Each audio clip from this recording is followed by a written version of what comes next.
భారతదేశ చరిత్రలో ఏ రాజకీయ పార్టీకి దక్కని గౌరవం ఆంధ్ర రాష్ట్రంలో తెలుగు ప్రజలు మాకు కట్టబెట్టడం జరిగింది.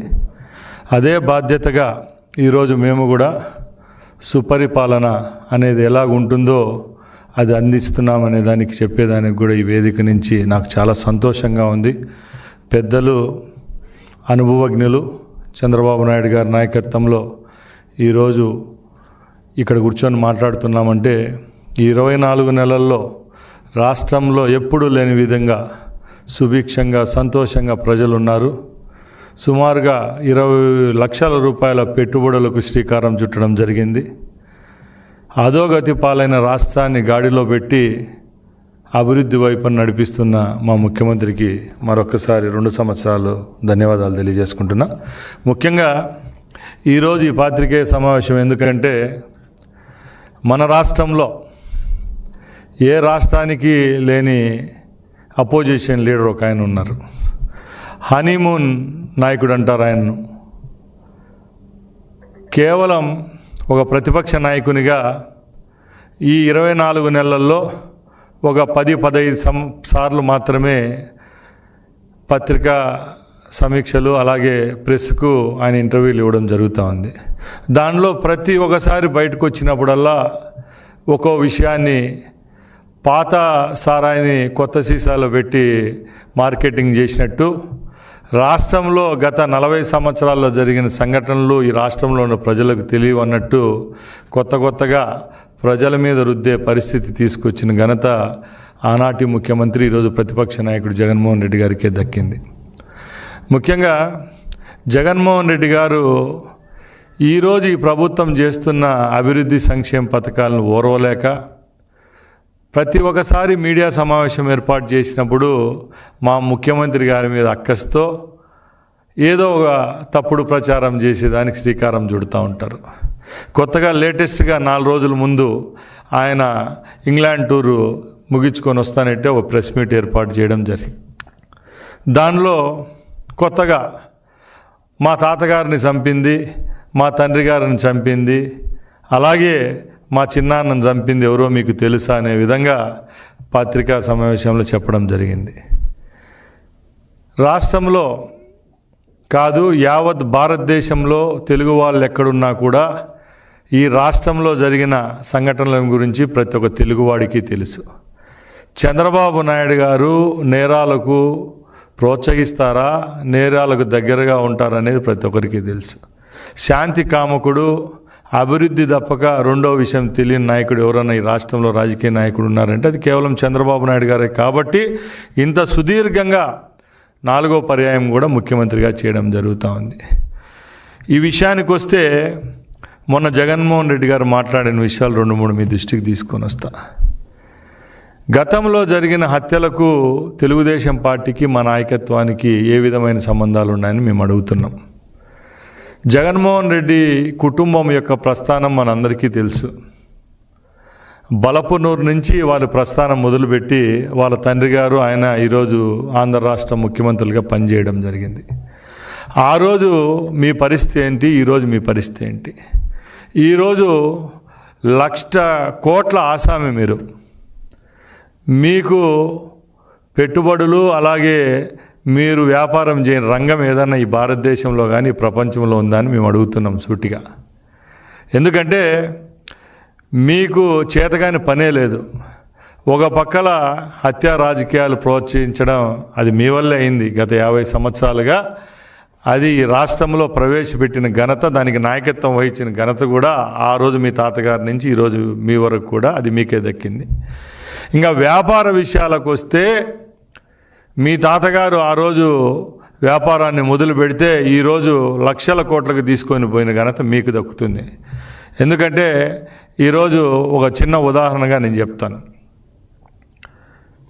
కడప జిల్లా ఉమ్మడి జిల్లాలో కోడూరు నియోజకవర్గంలో మంగంపేటలో ఎక్కడా దొరకని ఖనిజం బైరటీస్ అంటాం, ముగ్గురాయి అంటాం. ఆ మైన్లు 40-45 సంవత్సరాల నుంచి ఆపరేట్ చేయడం జరుగుతూ ఉంది. ఆ రోజు మీ తాతగారి జన్మస్థలం, మీ యొక్క ఈరోజు ఉండే మీ నియోజకవర్గం ఏదో మనందరికీ తెలుసు. పులివెందల నుంచి కోడూరు నియోజకవర్గానికి వలస వచ్చి అక్కడ మీ తాతగారు ఎవరైతే దగ్గర పనిచేశారో వెంకటనరసయ్య గారు ఆయన మైన్ వాళ్ళది లీజుకు తీసుకుని ఆయన దగ్గర ఉన్నారో ఆయన్నే హతమార్చి ఆ మైన్ దక్కించుకునే ఘనత ఆ రోజు మీ తాతగారికి దక్కింది. అక్కడి నుంచి మీరు రాజకీయంగా ఎదగడం జరుగుతూ వచ్చింది.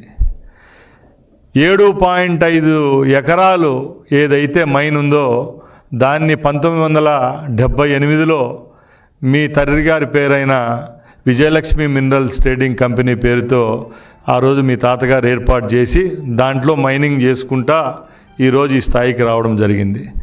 ఆ రోజు కూడా 7.5 ఎకరాలు మీకు మైన్ను కేటాయిస్తే మీరు చుట్టుపక్కల ఉండే ప్రైవేటు భూములంతా మైనింగ్ చేస్తే ఆ రోజు మీ తండ్రి గారు ఎంపీగా కాంగ్రెస్ పార్టీలో ఉన్నారు. ఇదే కాంగ్రెస్ పార్టీ ముఖ్యమంత్రిగా మర్రి చెన్నారెడ్డి గారు ఉంటే రాష్ట్ర వ్యాప్తంగా ఎక్కడ చూసినా దీని మీద చర్చ జరుగుతూ ఉంటే ఆ రోజు ఉన్న శాసనసభ్యులు శేషయ్యనారెడ్డి గారు బైరెడ్డి ఆయన నాయకత్వంలో ఒక హౌస్ కమిటీ వేస్తే హౌస్ కమిటీలో 13 మంది సభ్యులు నివేదిక అసెంబ్లీ సాక్షిగా సమర్పిస్తే దాంట్లో చేసిన తప్పులు ఎవరియో ఆ రోజు బహిర్గతం కావడం జరుగుతూ ఉంది. ఆ రిపోర్ట్లో కూడా క్లియర్గా 25,000 టన్నులు ముగ్గురాయిని అక్రమంగా తరలించడం జరిగింది. విజయలక్ష్మి మినరల్స్ పేరుతో చేయడం జరిగింది. దాని ద్వారా ఈ ప్రభుత్వానికి 24,21,2,500 రూపాయలు నష్టం జరిగింది. ఈ నష్టాన్ని వీళ్ళు కట్టాలని చెప్పి క్లియర్గా హౌస్ కమిటీ నివేదిక ఇస్తే దాన్ని కూడా మీరు ఏ విధంగా రూట్ మార్చారో అందరికీ మన ఈరోజు ఉండే వాళ్ళకు గతంలో రాజకీయాలు చేసిన వాళ్ళకి ప్రతి ఒక్కరికి విదితమే. ఇక్కడ సంపాదించిన డబ్బునంతా మీరు రాజకీయాల్లో పెట్టారు, రాజకీయాలు చేశారు, అడ్డాగా ఏర్పాటు చేసుకున్నారు. ఆ రోజు ఏదైతే విజయలక్ష్మి మినరల్ మొక్క అయితే ఈరోజు సందూర్ పవర్ ప్రాజెక్ట్ అనుకోండి, భారతీ సిమెంట్స్ అనుకోండి, సాక్షి పేపర్ అనుకోండి, ఇవన్నీ మహావృక్షాలుగా మాన్లుగా ఈరోజు ఆర్థికంగా మీ ఎదుగుదలకు ప్రోత్సహించిన కంపెనీలుగా ఈ భారతదేశ వ్యాప్తంగా వెలుగొందుతున్నాయంటే ఒకసారి మీ యొక్క అక్రమాల గురించి చెప్పనవసరం లేదు. మేము ఒకటే చెప్తున్నాం, హత్యా రాజకీయాలు మీరే ప్రోత్సహిస్తారు, అక్రమ లావాదేవీలు మీ వల్ల అవుతాయి, అక్రమ మైనింగ్లు, అక్రమంగా రాష్ట్రంలో ఏమన్నా ఒక కార్యక్రమం జరగాలంటే అది మీ ఇంటి నుంచే మీ దగ్గర నుంచే స్టార్ట్ అయ్యే పరిస్థితి తీసుకొచ్చిన ఘనత మీకు, మీ కుటుంబాలు, మీ ముందు తరాల వాళ్ళకే దక్కిందని నేను తెలియజేసుకుంటున్నా. మాకు ఏ రోజు జగన్మోహన్ రెడ్డి మీదో లేకపోతే వైసీపీ పార్టీ మీద ఎక్కడ కక్ష లేదు. మేము ఒకటే చెప్తున్నాం, 4వ పర్యాయం ముఖ్యమంత్రిగా చంద్రబాబు నాయుడు గారు ప్రమాణం చేసిన తర్వాత ఈ రాష్ట్రంలో ఉన్న పరిస్థితులను మార్చే విధంగా ఈ రాష్ట్రాన్ని అభివృద్ధి పదంలో నడిపిస్తామని చెప్పి ఆ రోజు ప్రమాణం చేయడం జరిగింది. దానిలో భాగంగానే ఈరోజు ఈ రాష్ట్ర వ్యాప్తంగా అభివృద్ధి కార్యక్రమాలు చేపడుతూ ఉన్నాం. మాకు ఈరోజు కేంద్రంలో ఉన్న మద్దతు చూసి మీరు ఓర్చుకోలేకపోతున్నారు. కేంద్రంలో మాకున్న బలము, అలాగే మా చంద్రబాబు నాయుడు గారి యొక్క పనితీరును మెచ్చి నరేంద్ర మోడీ గారు కూడా ఏ రాష్ట్రానికి దక్కని గౌరవం ఈ రాష్ట్రంలో ఉన్న ముఖ్యమంత్రి గారికి దక్కుతూ ఉంది. పెట్టుబడుల పరంపర జైత్రయాత్ర ఈ రాష్ట్రంలో జరుగుతూ ఉంది. ఇప్పటికే 20 లక్షల కోట్ల రూపాయలు పెట్టుబడులు పెట్టడం జరుగుతూ ఉంది. రేపు రాబోయే కాలంలో భవిష్యత్తును నిర్దేశించే రాష్ట్రంలో యువకుల కోసం, ఉపాధి కోసం పనిచేస్తున్నారు చంద్రబాబు నాయుడు గారు, లోకేష్ గారు అని తెలిసే ఈరోజు రాష్ట్ర ప్రజలంతా చాలా సంతోషంగా ఉన్నారు. ముఖ్యంగా ఇంత ఎండ వేసవిలో కూడా ఈరోజు రాష్ట్రంలో ఎక్కడ ఏ విధమైన సమస్యలు లేవనెత్తకుండా రోజుకు 18 గంటలు పల్లెబాటలు బట్టి రచ్చబండ కార్యక్రమాలు, ప్రజలతో మమేకమయ్యే కార్యక్రమాలు, ఒక పక్కల సంజీవిని అని చెప్పి భారతదేశంలో ఎక్కడ లేని విధంగా ప్రజల కోసం, వాళ్ళ హెల్త్ కోసం నేనున్నానని చెప్పి కార్యక్రమాన్ని ప్రవేశపెడుతున్న ఘనత చంద్రబాబు నాయుడు గారికే దక్కింది. అలాగే పెట్టుబడుల విషయాలకు వస్తే మీకు అందరికీ తెలుసు, మీరు ఆర్థిక నేరగాళ్ళు. అలాగే పెట్టుబడులు పెట్టే ఏవైతే కంపెనీలు, బడా సంస్థలు ఉంటాయో మీ హయాంలో రాష్ట్రాన్ని వదిలేసి దండం పెట్టి తూర్పుకు మలుకొని వెళ్ళిపోయిన పరిస్థితి ఆ రోజు ఉంది. ఈరోజు తాడేపల్లి నుంచి చంద్రబాబు నాయుడు గారి గృహం వైపు 2 సంవత్సరాల నుంచి రాని పెట్టుబడిదారులు లేడు, రాని వ్యాపారవేత్త లేదు. అది ఒక నమ్మకం, ఒక బ్రాండ్. దాన్ని క్రియేట్ చేసిన ఘనత ఈ ప్రభుత్వాన్ని చంద్రబాబు నాయుడు గారిదే. మీ మాటలు వినే పరిస్థితులు ఈ రాష్ట్ర ప్రజలు లేరు. మీరు చెల్లని రూపాయి. ఎక్కడ మిమ్మల్ని ప్రజలు విశ్వసించడం లేదు. మీరు ఎప్పుడో అడపాదడపా 2 నెలలకో 3 నెలలకో రావడం, మా నాయకుని మీద, మా పార్టీ మీద, మా ప్రభుత్వం మీద బురద జల్లడం వల్ల మీకే నష్టం జరుగుతుంది తప్పక ఎక్కడ దీనివల్ల ఈ రాష్ట్ర ప్రజలకు ఒదిగే మంచిది ఏమీ లేదని చెప్పి నేను తెలియజేసుకుంటున్నా. అలాగే రాష్ట్ర ప్రజలను మేము ఒకటే కోరుకుంటున్నాం. 2 సంవత్సరాల్లో సుభిక్షమైన సుపరిపాలన అందించిన ఘనత చంద్రబాబు నాయుడు గారికే దక్కింది. ఆ రోజు స్పీడ్ ఆఫ్ డూయింగ్ బిజినెస్ నుంచి ఈరోజు ఈజ్ ఆఫ్ డూయింగ్ బిజినెస్ వరకు చంద్రబాబు నాయుడు గారు అంటే ఏదో ఈ ప్రపంచానికంతా తెలుస్తూ వస్తూ ఉంది. ఎప్పుడూ చెప్తాం, ఆ రోజు హైదరాబాదును ఏదైతే అభివృద్ధి పదంలో నడిపించి ఈరోజు గ్లోబల్గా హైదరాబాదుకు ఒక బ్రాండ్ ఇమేజ్ని తెచ్చిన ఘనత చంద్రబాబు నాయుడు గారికి దక్కింది. ఈరోజు కూడా ఏదైతే అమరావతిలో పెట్టుబడుల పరంపర జరుగుతూ ఉందో, అమరావతిలో ఏవైతే ప్రామిస్ చేశామో అన్నీ తీసుకొచ్చే బాధ్యత మా ప్రభుత్వానికే దక్కుతుంది. అది చేసి చూపించేదానికి కూడా మేము ముందున్నామని తెలియజేసుకుంటున్నా. అలాగే ముఖ్యంగా మేము ఒకటే చెప్తున్నాం, ఈరోజు చంద్రబాబు నాయుడు గారు ఒక పక్కల, లోకేష్ గారు ఒక పక్కల, పవన్ కళ్యాణ్ గారు, ముగ్గురిని తట్టుకోవడం నీ వల్ల కావడం లేదు. మీ నాయకుల్లో నైరాస్యం ఉంది. 2 సంవత్సరాలు అయిపోయింది. ఎక్కడ ఒక 20,000 మందితో మీటింగ్ పెట్టిన పరిస్థితి ఎక్కడన్నా ఉందా అని నేను అడుగుతున్నా. గతంలో ప్రతిపక్షంలో ఉండే పార్టీలు వందలాది వేలాది సమీక్షలు నిర్వహించేసి కార్యకర్తల మీటింగులు జరిగేటి ఎక్కడా లేదు. ఆ రోజు ప్రజాధనం పెట్టి మీరు లక్షల మందిని తోలుకొని ఆ రోజు మీటింగులు పెట్టే పరిస్థితి ఈరోజు ఎందుకు లేదని అడుగుతున్నా. ఆ రోజు ప్రజల డబ్బుతో ఆడంబరాలు పోయి జైత్రయాత్రలు చేశారు. ఈరోజు మీరు మీ సొంత డబ్బు ఖర్చు పెట్టేదానికి బాధపడుతున్నారు. ఎక్కడా లేవు. తాడేపల్లిలో 2 రోజులు మీటింగ్ పెడతారు, మళ్ళీ బెంగళూరుకి వెళ్ళిపోతున్నారు. మేము ఒకటే చెప్తున్నాం, చిత్తశుద్ధిగా ఇప్పటికైనా ప్రతిపక్ష పాత్ర మీరు దర్జాగా చేయండి. ఇంకా 3 సంవత్సరాలు అసెంబ్లీలో మైక్ ఇచ్చేదానికి ప్రభుత్వం సిద్ధంగా ఉంది. 11 మంది సభ్యులు అసెంబ్లీకి రండి. ప్రభుత్వానికి ఏమైనా మంచి సలహాలు ఇచ్చేటికంటే ఇవ్వండి. మీ సలహాలు తీసుకునేదానికి ప్రభుత్వము అలాగే మేము కూడా సిద్ధంగా ఉన్నామే తప్పక మీరు 20 నిమిషాలు ప్రెస్ మీట్లో గతాన్నంతా ఏదో తోడినట్టు ఈరోజు ప్రజలకు చెప్పినట్టు చేయడం ఇది భావ్యం కాదని హితబోధ చేస్తున్నాము తప్పక ఎక్కడ ఈ ప్రభుత్వానికి ప్రతిపక్షాల మీద వాళ్ళ యొక్క ఏమంటారు వాళ్ళ రైట్స్ మీద కాలు రాసి వాళ్ళను పక్కలకు పెట్టే పరిస్థితి లేదని నేను తెలియజేసుకుంటున్నా.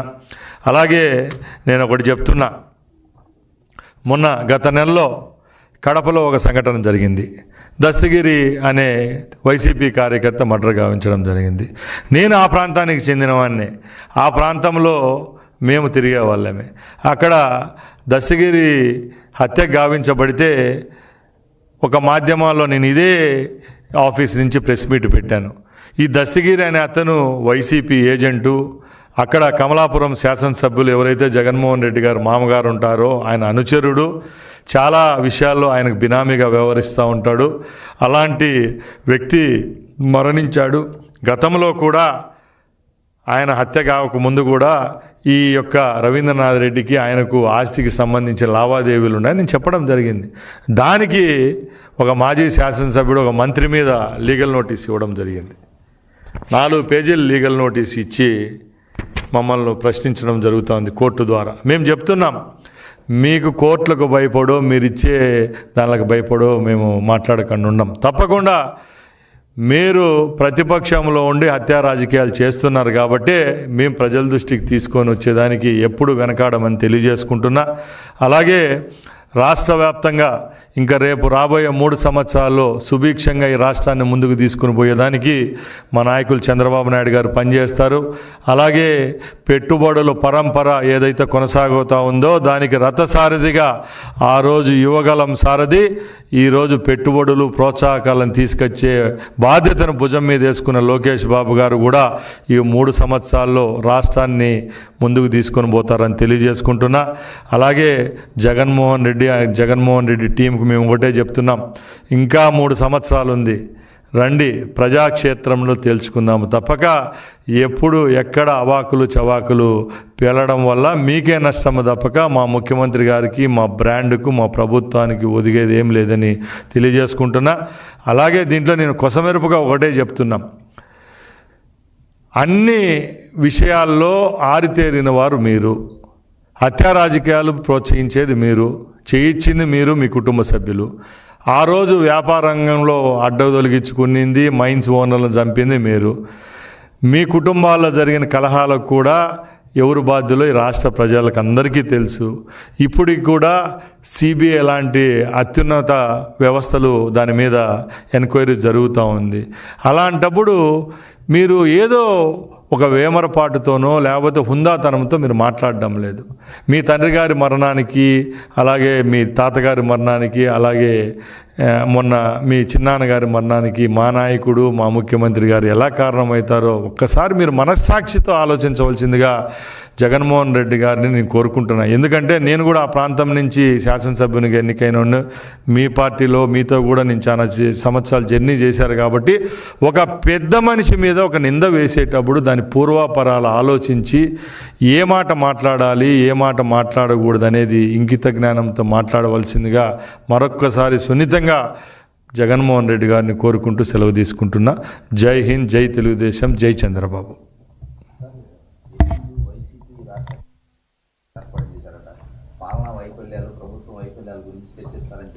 ఎక్కడన్నా